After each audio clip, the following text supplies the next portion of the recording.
With an obvious gorgeous day and a great turnout here at the Paulus 5K run in Moscow, I'm Taylor Whitaker with photographer Nikita Baldrini for Cable 8 News. Students, faculty, and staff have access to the bikes, and all it takes is one swipe of your Cougar card, and then you're on your way. For Cable 8 News, I'm Taylor Whitaker. It's 6 a.m., and despite the chill of the morning air and warmness of a bed, a small group of people make the trek here to Gibb Pool in WSU's PEB building. Shoes off and suits on, they're ready for a swim. But it is not what you think. These are the master swimmers, participating in the program through the Student Rec Center, the average age in the group not falling below 25, with varied backgrounds. Oh, I'm from Argentina. Okay. Well, I did grad school back in Blacksburg, Virginia. I came to Schweitzer for an internship and have to do something in the morning. So. Each member also with a different goal, to complete the workout, get in shape, or train for a competition. It's in preparation for the swim in August. There's a 10K up in Coeur d'Alene, and I just swim during the summers to get ready for that. With all the equipment needed at their fingertips and a clock to pace with, the swimmers are able to gain strength and balance in the water. But some just enjoy the other subtle perks to an early morning workout. Not very many things you can do 5 a.m. And that's the only time you have where the kids are asleep. Either way, it is hard not to find this group inspiring. The people in the morning have been swimming like their whole lives, so they have a ton of stuff to tell me about, and it's just really interesting. While a barefoot lifeguard sits ready to jump, he does not need to worry. This group knows what they are doing.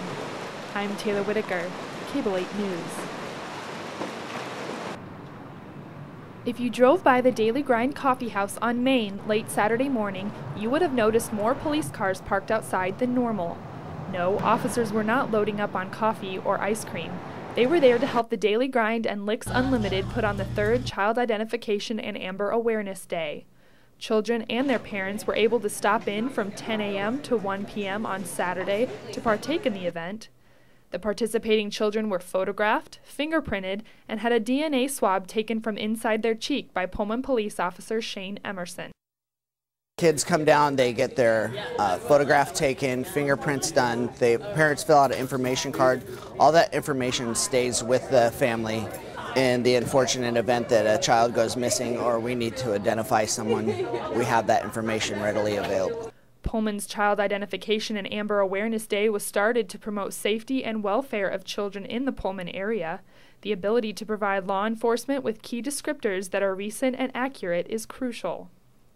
So when the parents move from this community, they can take that information with them, and when DNA is done, it's done forever. So the DNA is done and their fingerprints are done, and it's something that they'll be able to carry with them on into adulthood.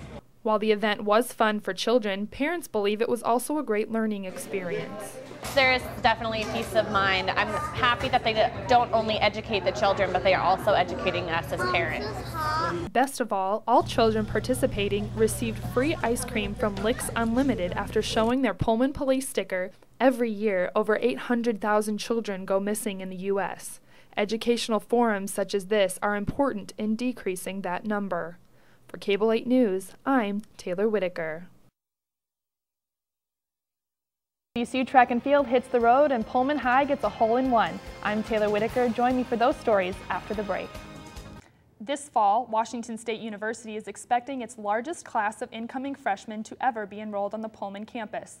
Officials say WSU will likely have a class of 4,100 to 4,400 new freshmen on campus, topping a 3-year-old record from 2008 that included a class size of over 3,400 students. WSU VP of Student Affairs and Enrollment John Frere says there is an increase in the number of first-generation students and students of color. Officials at WSU say the number for the incoming class are strong across the board, and they expect this will be the university's most diverse class. While enrollment at the WSU, Vancouver, Tri-Cities, and Spokane campuses appear solid, the fastest-growing WSU campus this fall will be in Pullman. Pullman police arrest yet another student athlete at Washington State University for possession of marijuana. Linebacker for the Cougs, Lewis Bland, was arrested early this morning on suspicion of possession of stolen property, possession of marijuana, and possession of a controlled substance. Well, that's all the news we have for you today. Tune into Cable 8 every day for your police news. A type of fish may give insight to a deadly disease.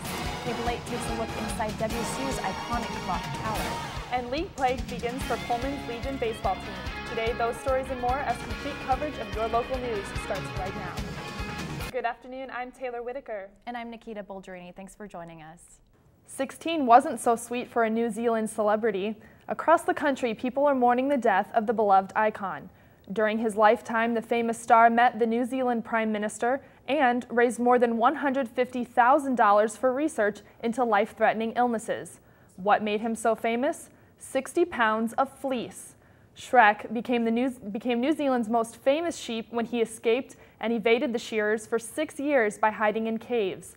When he was discovered in 2004 with his mammoth fleece, the evasive sheep became a national icon. Patriots took Game 1 11-7, while Game 2 saw the Patriots jump to an 8-0 lead in the third, with Dusty Lyons connecting on a 3-run homer in the second inning. And you thought that 8 a.m. class was early. Check out what some local residents do to kickstart their day. What is actually going on right now? We see a nice sunny day, like I said, with high of 66 degrees with winds northwest-northwest at 11 miles per hour. Tonight might be a little good idea to put on a light jacket or switch those shorts into a pair of jeans if you're going out, as we get into some partly cloudy weather with lows in the high 40s and winds out of the east at 6 miles per hour. Now tomorrow, we've got some thunderstorms moving in the evening, but not before we experience a nice high of 67 during the day. And if you would like to wake up with the sun at 5:08 a.m., that's quite all right. And if you would like to see the sunset, it's at 8:23 p.m.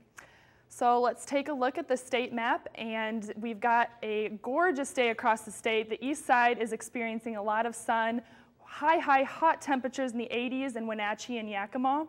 And if we check over here on the west side, sorry, you guys are going to see a little more cloud coverage, such as in Seattle, but overall it's a great looking day across the state.